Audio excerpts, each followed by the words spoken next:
Hey guys, welcome back to our channel Glitched Velocity. I'm your host Wazahat, and this video is going to be a demonstration video for one of my CopperCube shader action updates. So the shader action is custom point light shader for CopperCube 3D game engine, which you can purchase from my 𝙎𝙪𝙙𝙘𝙚 page, which is wazahat.𝙎𝙪𝙙𝙘𝙚. So go ahead on this website. If you are interested in this shader, then you can go to this light shader version 3.4, which is going to change into version 4.0 when I release the update. And you can purchase this shader action. So there is already supports for normal map, specular maps, ambient occlusion maps, normal map strength, specular glow, specular strength. But in this new update, there are so many different features that I have implemented. Like it will apply the shader action to all the objects in the scene automatically. It will grab the base material automatically from the objects. It will utilize all the material specific properties from the editor itself, so you don't have to manually specify anything in the shader. So without further ado, let's start the demonstration. So I have this shader 64bit.ccb on my desktop, which is provided by Robert Caldwell, one of our CopperCube community member. So this is a basic scene with a single mesh object, which is actually combined mesh of multiple objects. So you can see this cube mesh, pathway, and some sort of toilet there. Toilet or flusher there. I don't know what it is. It seems like a toilet seat. So, and we have some lights and camera. And this comes with predefined behaviors attached to the root scene node. So I'm going to delete these and I'm going to leave the before first drawing do something action behavior. And then I'm going to attach my scripted action, which is shader action to use point light 7. You might be wondering why there are so many variants of the same shader in my action list here. So these all are backup files, or you can say uses different techniques or approaches for normal mapping, for optimizations, and for specular highlighting and all. So the best one that works perfectly is shader action to use point light 7. Don't worry, it will not come to you as a shader action to use point light 7. It will have some nice decent name like version 4.0 or something else. And you will notice that there is drastically change in the properties of this new version. The previous version uses affecting node, base material, affecting material, and individual properties for specular lights, like specular color 1, specular color 2, specular color 3, specular glows 1, specular glows 2, and specular strength for all the 5 individual lights. So those all properties have been removed from the shader action because it now automatically applies or uses them from the material basis, not from the light basis. And a lot of things has been changed or modified in the source code. So the first one property here is radius, and it is also a bit modified. So in the previous version, the radius is the point around the object, or it is the radius of the object that grabs the light. So in this new version, it is the position of the camera. So in previous version, it is based on the position of the object itself on which the shader is getting applied. But in this new version, it is the position of the active camera in our scene. So it is the radius around our active camera. Then we have normal strength, which is same as the previous version. You can increase or decrease the normal strength by increasing it or decreasing it. Then we have normal depth. 0 means more depth, 1 means less depth. It is also same as the previous version. Then we have some new properties like use global ambient color, use global diffuse color, use global specular color. These are the checkboxes. And then we have related properties like global diffuse color, global specular color, global specular glows, global specular strength. Then we have flashlight specific properties. Yeah, this shader action or this update has flashlight support as well. So you can create a flashlight, in your game. I have seen a lot of horror games using flashlight, and there is no real or actual flashlight in them. So this can be very useful to those who use flashlight in their games. So the first one is flashlight enabled. So if this option is enabled, then you can use the flashlight in your game. If you disable this, then you will not be able to use the flashlight in your game. Then we have flashlight toggle key, which in which you can provide the key code for the flashlight toggle key. Like if you want to, for example, 70 is the key code for F key. So if I press F, then it will turn on and off the flashlight. And if you don't know the key codes, JavaScript key codes, then you can go to this website, www.toptal.com/developers/keycode, and simply press any of your keyboard key, and it will give you the keyboard for that key code for that particular key. For example, for A it is 65, for S it is 83, for D it is 68, for F it is 70. So as you can see, it is using 70. So the toggle key by default is F for flashlight. Then you can specify the flashlight source and flashlight target. So flashlight source is the point from where the flashlight should be casted, and flashlight target is the position to where the flashlight should be casted. So and then we have use camera as flashlight. It is generally the option which you are going to use the most. So it will use the camera position as the flashlight source and camera target as the flashlight target. Then we have use global flashlight color. So it will affect all the objects with the same flashlight color. If you want to change the color, you can go ahead and change the color from here. Then we have flashlight intensity. You can increase or decrease the intensity, or how strong the flashlight will be, or how far it will be casted on the objects.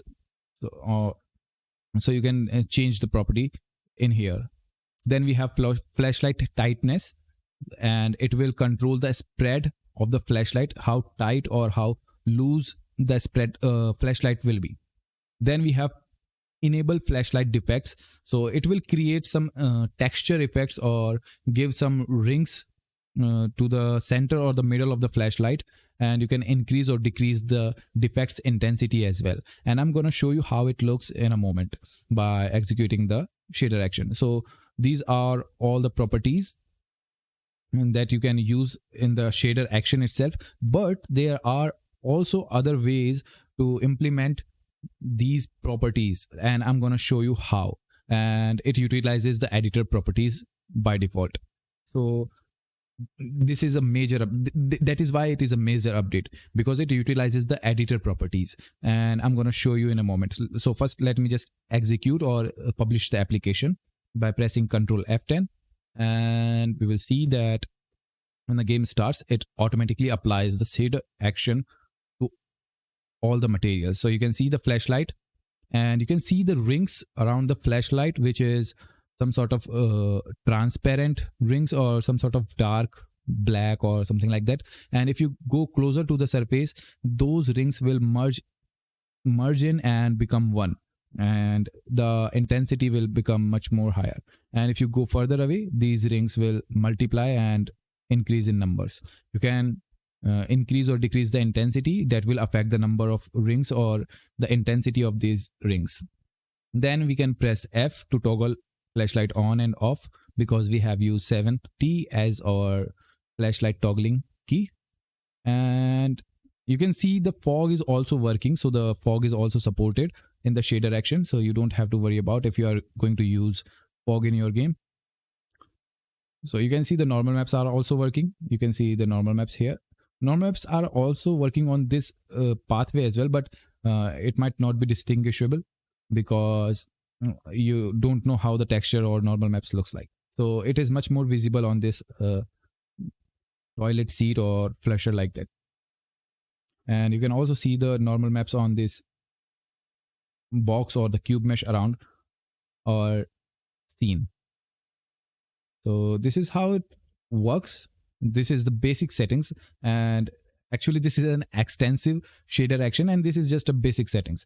So let me just turn off the fog for a while because it is less visible to see the lighting in fogs. And then I'm gonna add a new object here, like this arcane house, in order to show you that the shader action automatically applies to all the objects. I have also created an unlisted video on my channel, and if you were in my Discord server and if you use MBA or forums, then you probably have watched that video. that showcase the development process of this shader action with the application on all the objects. So I have also fixed some of the things from that video, and I'm going to show you like what I have fixed or what I have changed. For example, if I test the application now by pressing Ctrl F10, sometimes I have to press it again by clicking in the 3D scene viewport because it doesn't execute. So you can see it is lighting the environment, and we don't have any fog now. And we have our arcane house, and it is also lit by the shader action. And you can see the flashlight is completely working fine on this arcane house, while in the previous video that I have shown you, you need to specify a normal map in the second material slot of this object or the material on which you want to apply the shader action. So right now you don't need any extra material to be applied on the object, so it will save you some memory. For example, you don't have to supply the normal maps, you don't have to supply the specular maps, you don't have to supply ambient occlusion maps if you don't want to use them. While in previous version you have to strictly supply all the materials or all the textures to these materials, so you don't have to worry about it. So it will automatically adjust according to the situation. And then let's just go to the action properties, what we have in our action. So the first one, which is new in this update, is use global ambient color, and this will apply a global color to all the objects in your scene. Global ambient color, sorry. So it will apply an ambient color to all the objects in your scene. And you might be wondering why there is no global ambient color option here in the shader action properties, while there is global diffuse color, global specular color, global flashlight color, but there is no global ambient color. And let me tell you why. And this is how the shader action utilizes the editor properties. So if you go to the root scene node and go to its attributes, then you will notice that there is already editor properties like ambient light, and the shader action utilizes this property. If you change this ambient light to something like green, then it will use this ambient light as the global ambient color for the shader action. So you don't have to specify it in the shader action properties because it can be a tedious task when you apply an action. So you don't have to go to behaviors and into that action and then change the properties. So it is much better than doing that. So if you simply go to the scene node and change the ambient color or ambient light. So if now test the application by pressing Ctrl F10, and you will see that the scene is lit with the green ambient light. But you will also notice that it is not applying on the arcane house. And why so? I just said that it is going to apply the global ambient color on all the objects in the scene, but it is not applying on the arcane house. And why? Is it an error or is it a bug? No, it is actually a feature. And let me show you how it is a feature of this shader action. So let me just create a cube mesh, and I'm going to scale it and then move it down and move it here on the Z axis. Wait, I hate it. Sometimes my mouse just doesn't click properly. And we have our cube mesh here. All right, it is fine. So let me just test the application now. So we just added a cube mesh and an arcane house, and we have a default mesh that comes with the demo. So you can see that it is affecting the cube mesh with the green ambient lighting, but it is not affecting the arcane house. It is still not affecting the arcane house, while it is affecting the cube mesh and the default mesh that comes with the demo. And this is because if you go to the material specific properties for this arcane house, and if you look here, there is an additional ambient color provided here. So when you provide any additional color other than white in the material specific property, then it is going to ignore the global ambient color or global specular color or global diffuse color. You can specify those color as well here. So it is going to ignore those colors from the global environment and is going to use that from the local environment or the material specific color. So if you supply something like blue in here, then it is going to use the blue color from the material properties instead of using the global properties, even if the option of using global ambient color is turned on in the shader action. So in order to make this arcane house use the default global color, what you need to do is simply change the ambient color property to white of this material specific property. So if I test the application now, then it should be lit with the global ambient color. So let's just see what happens. So now it is showing the green color. So it is actually a feature. Suppose you have 10 objects in your scene and you want them to use the global ambient color, but let's say you want 2 of them to use different ambient color. Then how you are going to do that? You don't want to turn off the settings in the shader action, otherwise you have to manually supply the color for all the materials. And let's say if you have 10 objects and every object has 8 materials, then you have to do the same for all the materials by going in, and that will be a much more time consuming. So it is a feature that allows you to only change the color of those materials or those objects that you want to change and exclude from the global ambient color properties or global diffuse color properties or global flashlight color properties, global specular color properties. So emissive property here is going to be your global flashlight color property. It is not going to be emissive because there is no emissive method support in CopperCube. So it is going to be the flashlight color, and the specular is going to be the global specular color or material specific specular color. And let's just supply a normal map to this cube mesh here.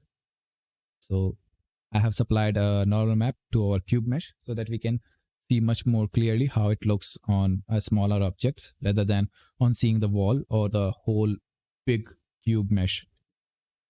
And you will notice that it is not showing up. And this is again a very big feature that it utilizes the inbuilt editor properties. So why it is not working even if I supplied the normal maps? And this is not working because in the materials tab here, you have to specify that you are using normal map. So when you are using normal map for the cube mesh, then it is automatically going to apply the normal map to this cube mesh. So if you have normal map in your editor, then it is going to use normal maps for cube mesh. So let's just see if it is showing the normal maps. So you can see now the cube mesh is showing nice looking normal maps on the cube mesh with the green ambient lighting.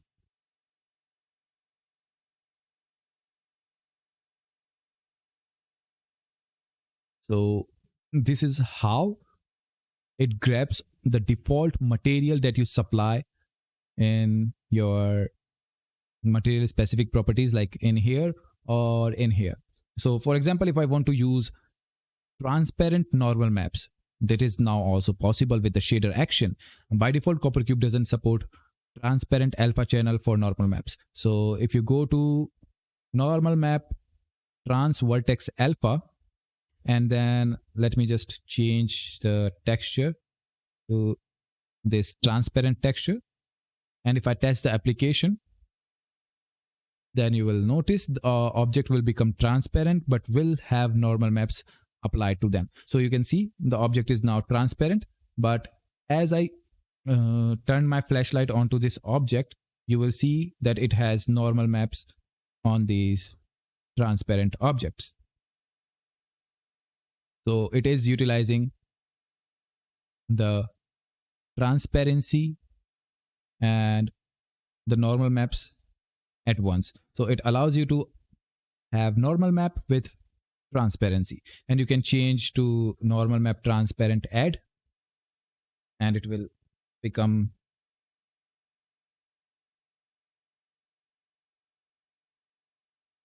much more like normal map transparent add. But you will notice that now it is showing these, transparent alpha channel as white color. And I think this is a bug, and I'm going to fix it, and this can be easily fixed, so don't worry about it. I can fix it. Maybe in the final version I will fix it.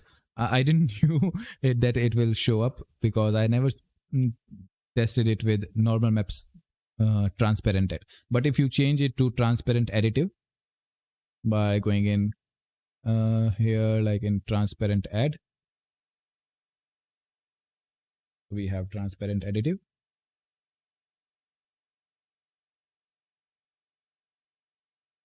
Then again, it is also showing the normal maps, and that's because sometimes you don't need, whenever you change something in this irradiate and relate property, it is an editor bug, it is not an shader bug. You need to change the transparent add material or something, the material back to something else from these material tabs, not from the irradiate and relate materials tab. So you have to change it to transparent add from here. So if I test the application now, then you will notice there is no normal maps on this object, but it is using these transparent additive transparency.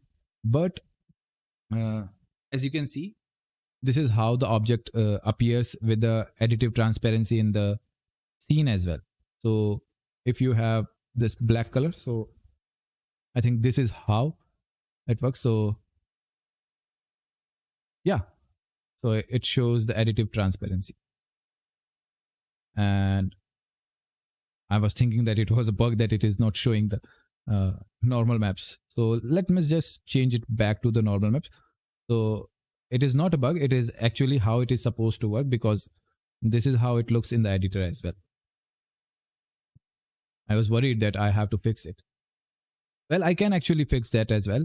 So if you want that the transparent alpha channel, so you can see the normal map is still working on this object by, you can see the edges, or the outline is having cuts with green color or lighting, and those are actually the normal map. So you can see the normal map transparent additive is also working. Normal map transparent vertex alpha is also working. Normal map solid is also working. You have seen in this case. So you can change the texture. So this is how it automatically grabs the materials.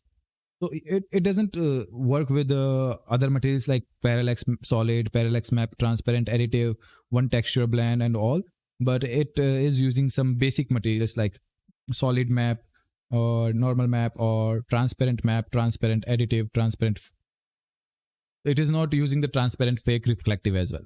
So in order to use fake reflective, you have to use something else, because fake reflective use second texture as material slot, and it will treat that as a normal map. The shader action will treat that as a normal map. So it is a drawback of the shader action. You can consider it as a drawback. And now let me just show you some other properties, like what if you want to have multiple lights. Let me just create another light here, and let me just move my light source here.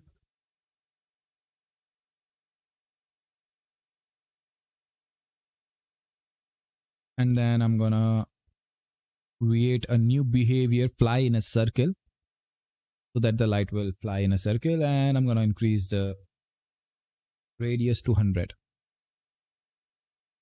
And I'm gonna simply change the color to blue. And then I'm also going to change the ambient, global ambient color to black, so that it will be much more visible. So yeah, that is much more visible. So if I press Ctrl F10,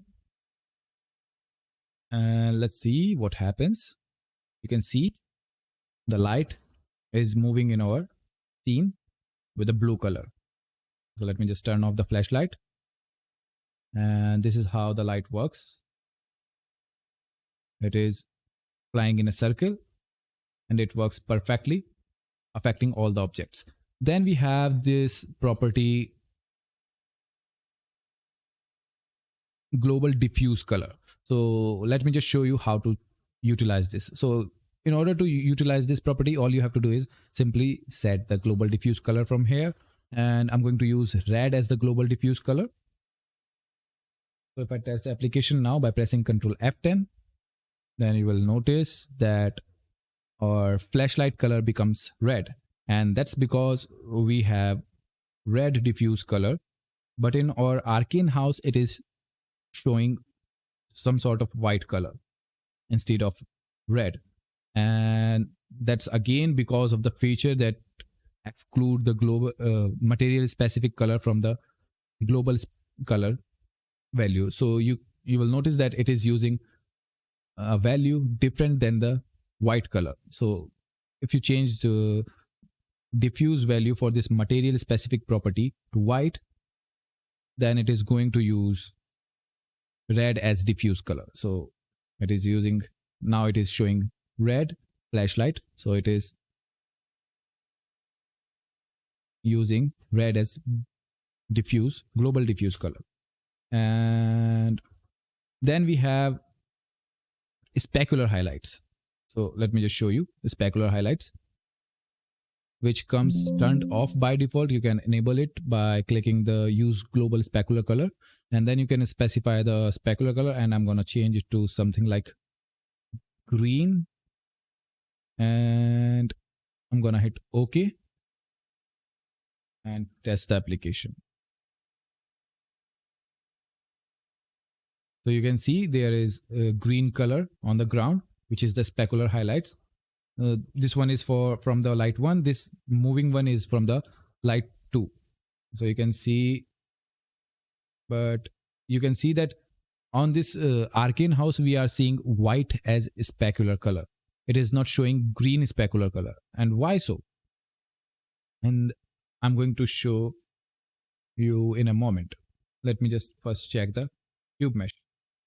It is also showing white as specular color. The cube mesh is also showing white as a specular color, but not the green one. And that's because whenever you create a new object, and this is a bug and I'm going to fix it because I have messed it up with the black light. So instead of using white light, I have used black light in the code. So if you use black, then it will show up the green specular color or the specular. So I have to fix this. I will fix this, and it is really easy. So if I change, yeah, so it is now showing the green specular color on the arcane house as well. So I think it is a bug. I have inverted the color from white to black. So if you have something else other than black, then it is going to show the global the material specific color. I'm getting a bit confused and exhausted because it is going to be a very long video. And then we have emissive color, and emissive is going to be our flashlight color. And that is why I have made that mistake in the shader code, because by default, when you create an object, it comes with black emissive color and all these properties are white. And in order to ease out the workflow, I have opted for white as in combination with the global default color. And for the flashlight, I have used black for the global default color for the objects. So other than that, it should use the white color. And for the flashlight, you have to change the emissive from black to something else, and it will start using that color for that particular material.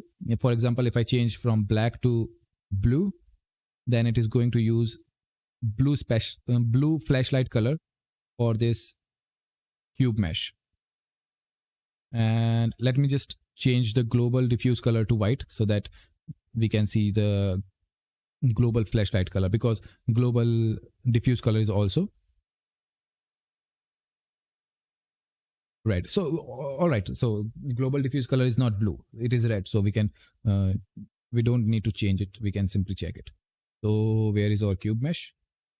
One is here, and where is another one? Is it up there?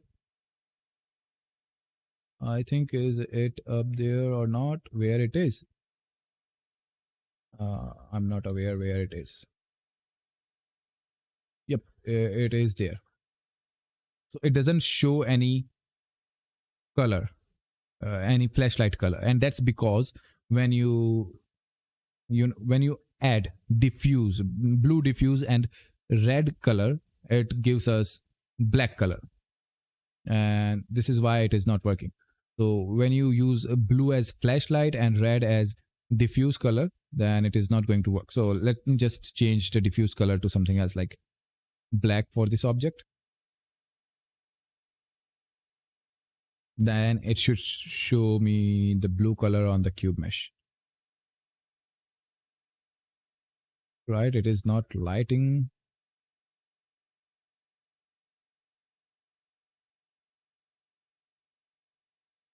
Maybe it is merging the black and blue. So let's just change it to white. It is quite frustrating when you have to fix so many bugs and you are already creating a demonstration video.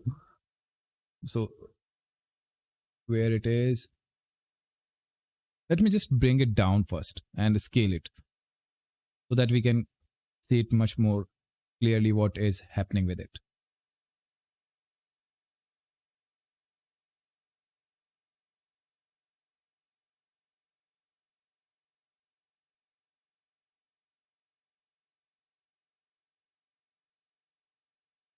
All right, where it is.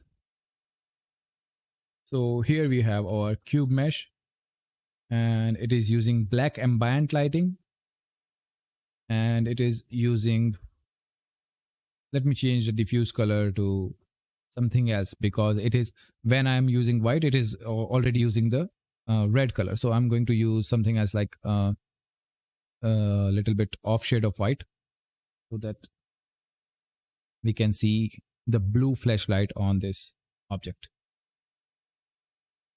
Where is the cube? So yeah, it is working now. It is working fine now. So it is definitely the color that is affecting. So when you are using some sort of light color, it should work just fine. And it is the combination of diffuse color and the flashlight color that is affecting this. So if you have, let's say, white color for the diffuse map, and you go to the global diffuse color and change it to white,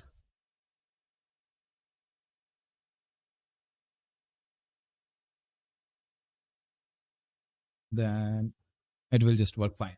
So it is also working already fine, but if you do change it, then it is going to show the correct color.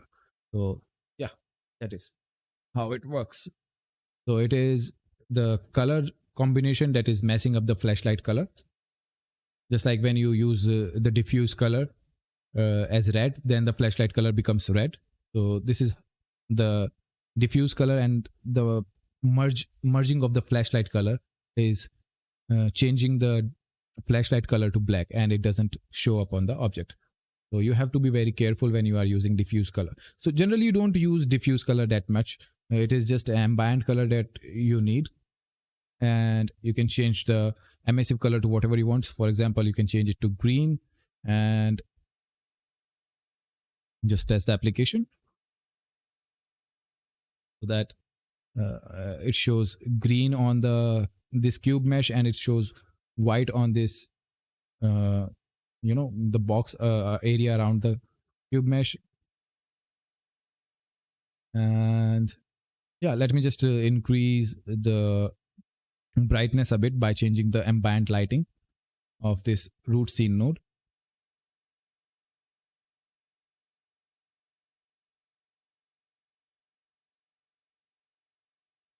All right. And now if I test the application, it should, yeah, it looks pretty good. So this is how the shader action works. You can do a lot of things. And now what? If you don't want to light or an object completely, and if you want to avoid an object completely by the shader action. So in order to do that, what you can do is you can simply go to your mesh. For example, I don't want this cube mesh to be lit by this shader action, but instead I wanted to use dynamic lighting, but I don't want it to be get lit by the shader action. So what I can do here is I can simply go to its attributes property, and you will see occludes light option here, and simply uncheck this occludes light option. And then if you test the application, then you will notice, where is that cube? It is now being not lit by the shader action. Instead, it is using the internal dynamic lighting. So you can combine both the internal lighting as well, and you can use or utilize the external lighting as well, or the shader lighting as well. So this is a big feature when you are dealing with multiple lighting. So you can also utilize the inbuilt lighting features, and you can also use the shader actions at the same time. So simply, if you want to switch to the inbuilt lighting, then change the occludes light parameter of this cube mesh. And if you want to use dynamic lighting, then let it be checked so that it can be lit by the objects.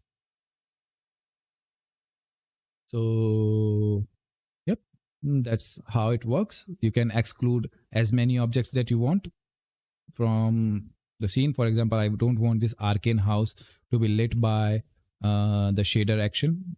For example, I can change the specular color to something else, like let me change the ambient color to something else like green, and then I can change the ambient color for these materials to something like blue, so that it will show the blue color and all rest of the objects will show the green color, and this cube mesh will utilize the inbuilt lighting, and it will not be affected by the, you can see it is appearing green and all the objects are appearing just blue and green. And while this particular cube mesh is using the inbuilt dynamic lighting, if you don't want inbuilt dynamic lighting, simply go to its materials tab and change to static lighting, and this will not be affected by the inbuilt lighting, and you can use the light mapped object as well. So let's go here, and you can use statically light mapped objects. You can go here, and there is one more catch. You go to light mapping and simply calculate light maps, and then use, you can see it shows the light maps, and this is not showing the flashlight perfectly because it is using a different light map here, or a multi-second texture slot, which is reserved for the normal maps. So in order to use light maps, you need to make sure that this object has this occludes light option unchecked, and the action also works with the animated objects as well. So if I remove the animated, remove this cube mesh and this arcane house, just to show you the animated object, and scale it up and move it down. And I'm gonna show you one more thing, and that is also a new feature, or you can say it is a feature that has been added to this shader action. I know this video is going to be a bit long, but I have to create it. So let's just test the application. You can't skip the animated objects from the lighting. So animated objects will use dynamic lighting. So you can see it has specular lighting working on it, or it is looking much better. So the white lighting, specular lighting is working, and green ambient lighting is working on it, and the flashlight is also working on the animated mesh, and it looks much better. I don't know why it looks really awesome. It looks really much better than the static objects, I think.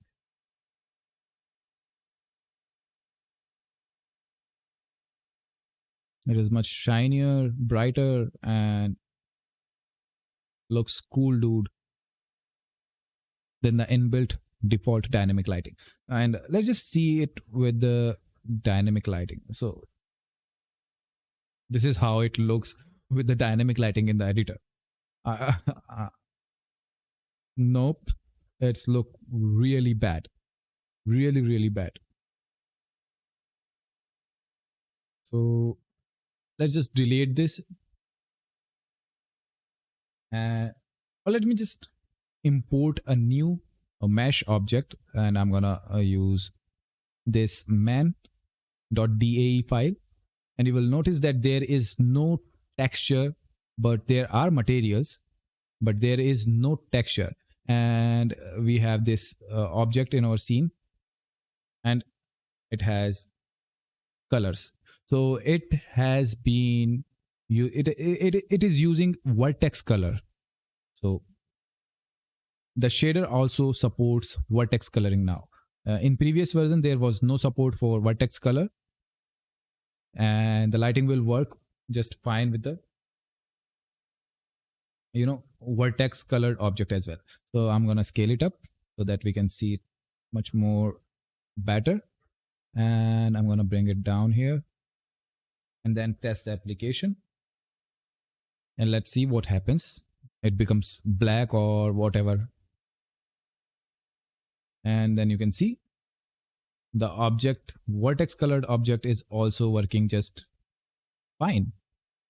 So you don't have to worry about vertex colored objects. It will work with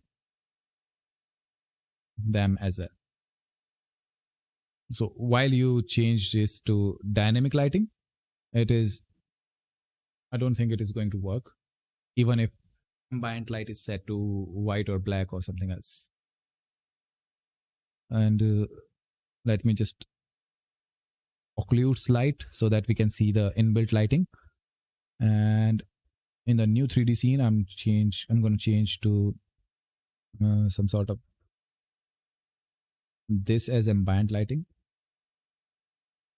maybe black as ambient lighting, so that we can see how it looks with my shader or with the default lighting.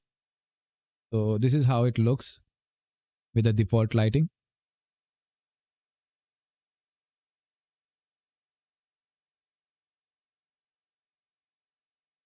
So this is how it looks with the default lighting. And if I go here and simply check this occlude light, and then this is how it looks with my lighting. So you can see the specular highlights are green on these objects, and it shows this blue lighting as well. And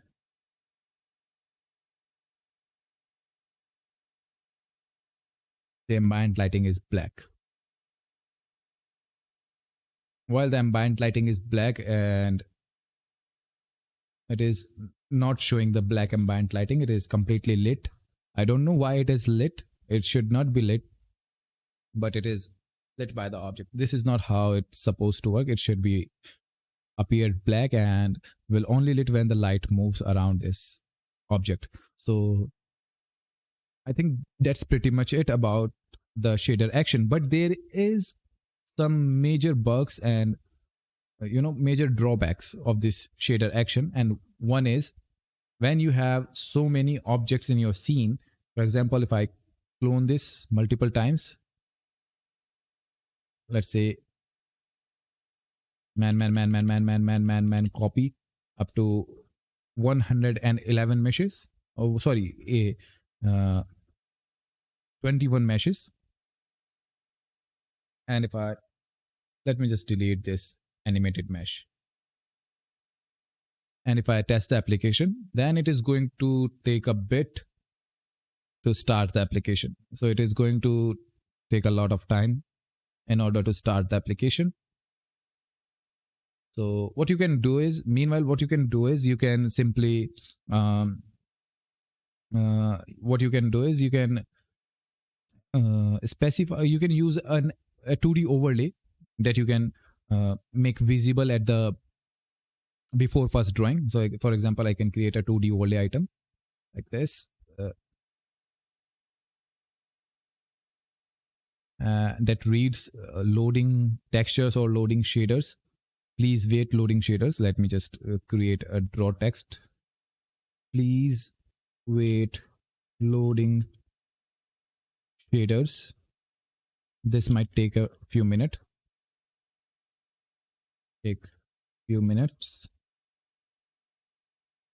And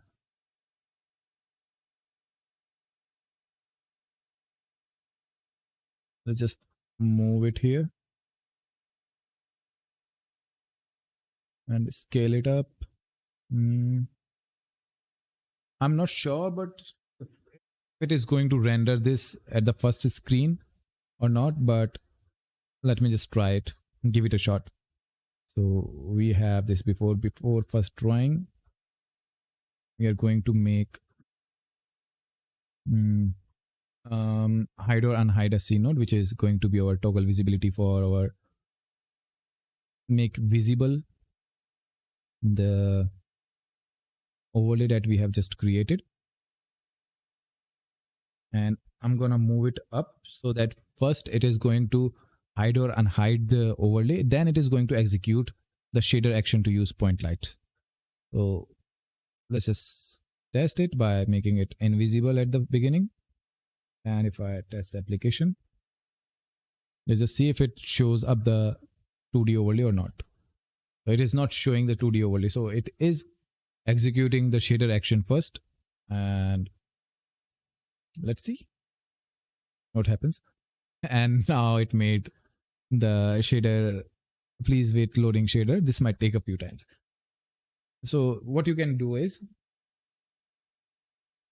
what I can do is I can create an option in the shader that will allow you to use overlay, and the shader, before applying the material, it will show the overlay on the screen, and then we'll start applying the material, so that the overlay will appear on the screen first, and then it will stay on the screen until the shader gets applied to all the objects in the scene. And another thing that you can do to optimize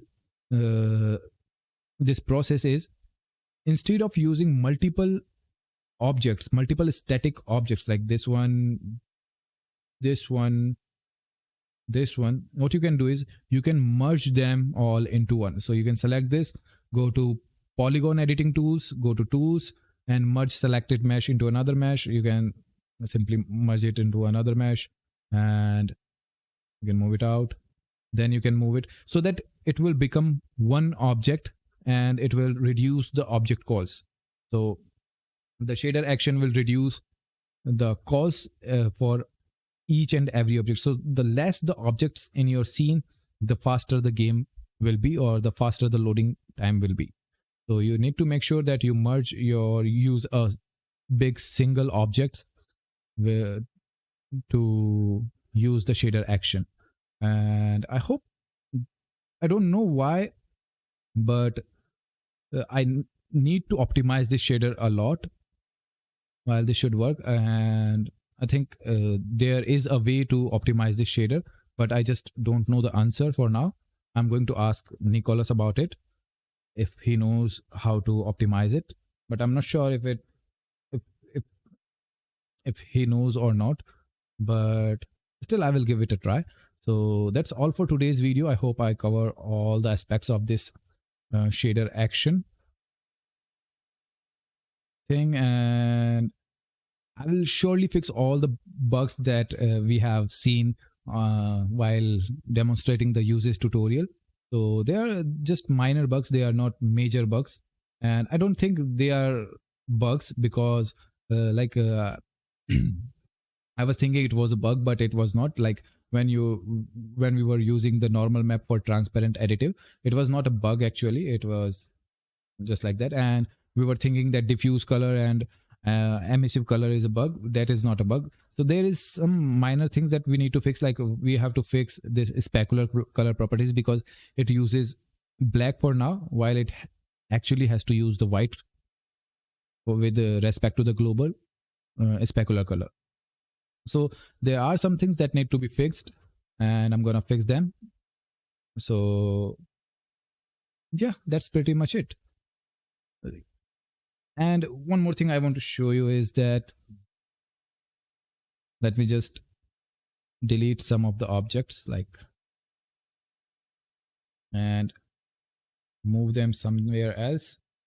So you might be wondering that the frame rate is going to drop, and yeah, it is going to drop if you have objects in the same place. Suppose you have 100 objects at the same place, then they are not going to cull.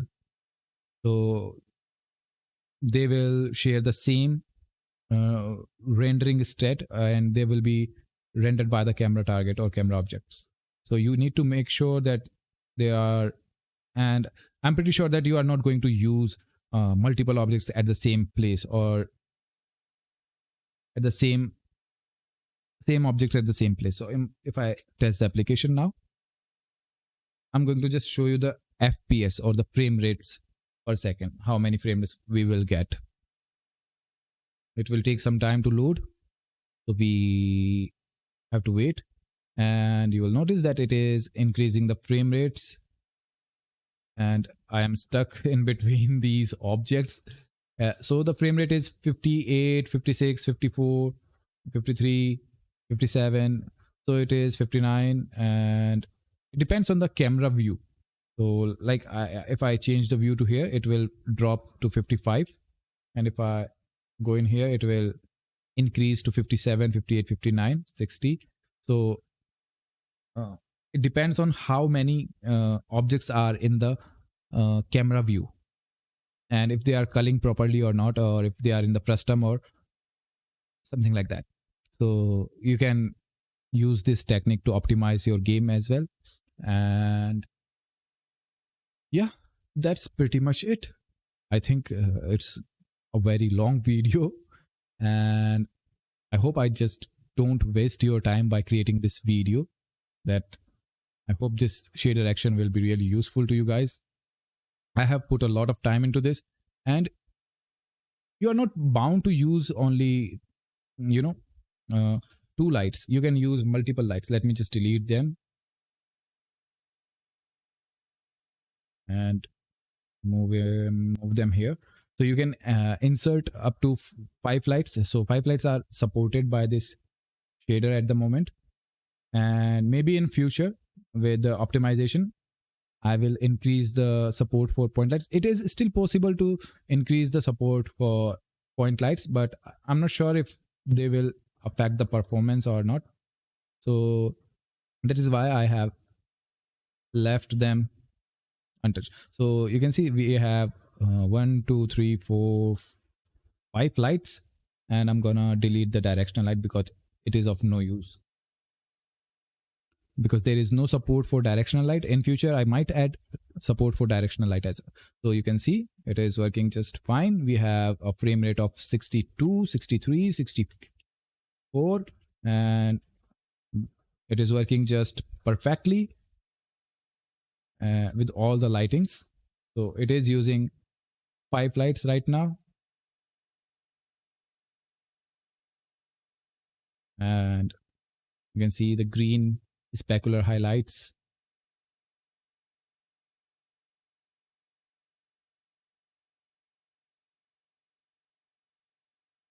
And you might be not seeing these lights as well because they are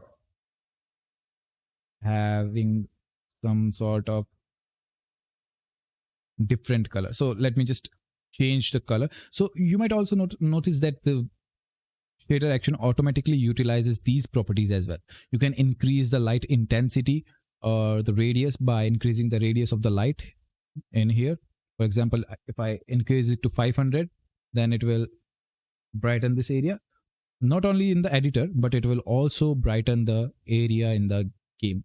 So you can see it is now totally lighting the area, or the cube mesh is now completely lit.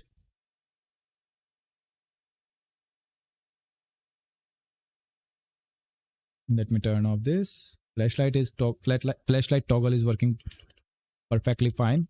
So you can press F and it is going to toggle just fine. And the frame rate is 64, and we have quite a decent scene here with 5 lights. So yeah, that's all for today's videos. I hope you enjoyed the video. If you like the video, give it a thumbs up, and if you're interested in this shader, you can go to my 𝙎𝙪𝙙𝙾𝙚 page and purchase the shader. That will help me in developing this shader continuously. And if you want to know about the development of this shader action, I have created this in 2021. So it's been almost 3 years. I have created it in July 2021. So it's July 2021, July 2022. So 1 year, and it's almost 2 years since I have been updating this shader action, and it is still in development. So you will receive updates, future updates. So if you go there, and it is already written here that I will update this shader action. So in previous version, there was no support for the fog lights, and then I have updated it and supported the flashlight and the fog light as well. Let me just turn on fog for a second.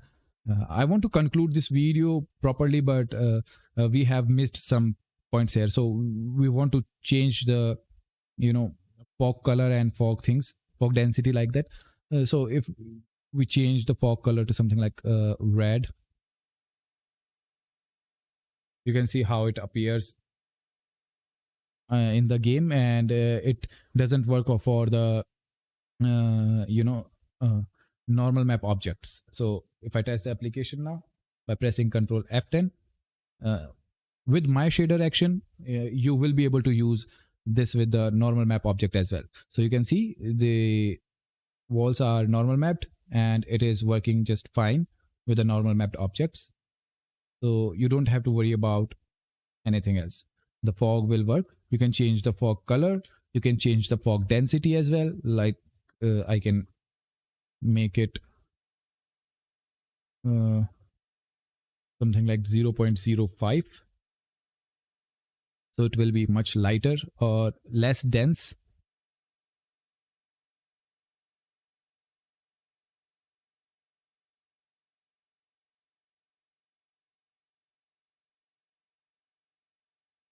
And yeah, that's pretty much it. So, all right, time to say goodbye. No need to say goodbye. And that word reminds me of a song from Narnia movies, Chronicle of Narnia. And so it's just bye-bye. I'll see you in a next video. Hasta la vista. Peace out.